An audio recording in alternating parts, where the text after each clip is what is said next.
আসসালামু আলাইকুম বন্ধুরা, ডিজিটাল মেন্টর চ্যানেলে আপনাকে স্বাগতম। আজকে আমি দেখাবো যে কিভাবে আপনি খুব সহজেই মাইক্রোসফট ওয়ার্ড ডকুমেন্টের কোনো পেজ বা ব্ল্যাঙ্ক পেজ ডিলিট করবেন।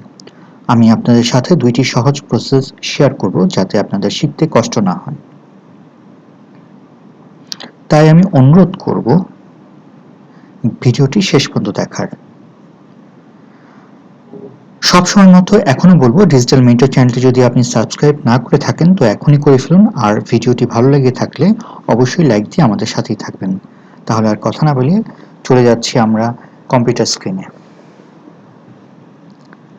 এখানে একটি মাইক্রোসফট ওয়ার্ড ডকুমেন্ট আমি ওপেন করেছি।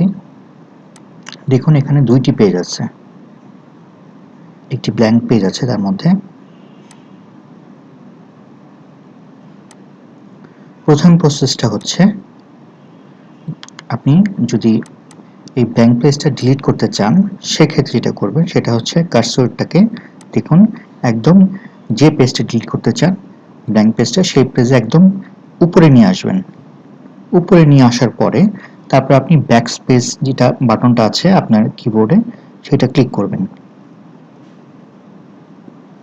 এখন দেখুন ওই পেজটা কিন্তু ডিলিট হয়ে গেল, যে সেকেন্ড পেজটা ছিল সেটা কিন্তু ডিলিট হয়ে গেল। ঠিক আছে, এটা একটা প্রসেস।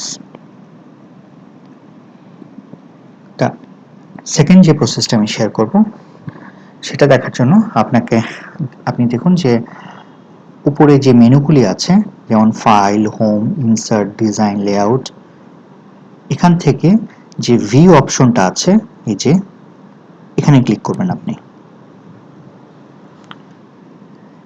তারপরে দেখবেন যে এখানে রুলার, গ্রিড লাইন এবং নেভিগেশন পেন আছে। এখানে নেভিগেশন যে প্যানটা আছে সেখানে আপনাকে ক্লিক করতে হবে।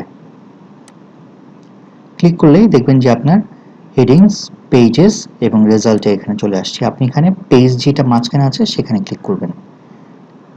ক্লিক করার পরে আপনি যে পেজটা বা যে পেজগুলি আপনি ডিলিট করতে চান সেই পেজে আপনি সিলেক্ট করবেন। লাইক আমি যদি প্রথম পেজ ডিলিট করতে চাই তাহলে প্রথম পেজ সিলেক্ট করব, যদি আমি সেকেন্ড পেজ ডিলিট করতে চাই তাহলে দ্বিতীয় সেকেন্ড পেজ সিলেক্ট করব। সিলেক্ট করে তারপরে এখানে আপনি আপনার কিবোর্ডে যে ব্যাক স্পেস আছে সেটা একবার করে ক্লিক করবেন। এই যে দেখুন ডিলিট হয়ে গেল। ঠিক আছে, তো ভিডিওটি যদি আপনার ভালো লেগে থাকে তাহলে এখনই লাইক বাটনে ক্লিক করুন এবং চ্যানেলটি সাবস্ক্রাইব করে আমাদের সাথেই থাকুন। ধন্যবাদ সবাইকে।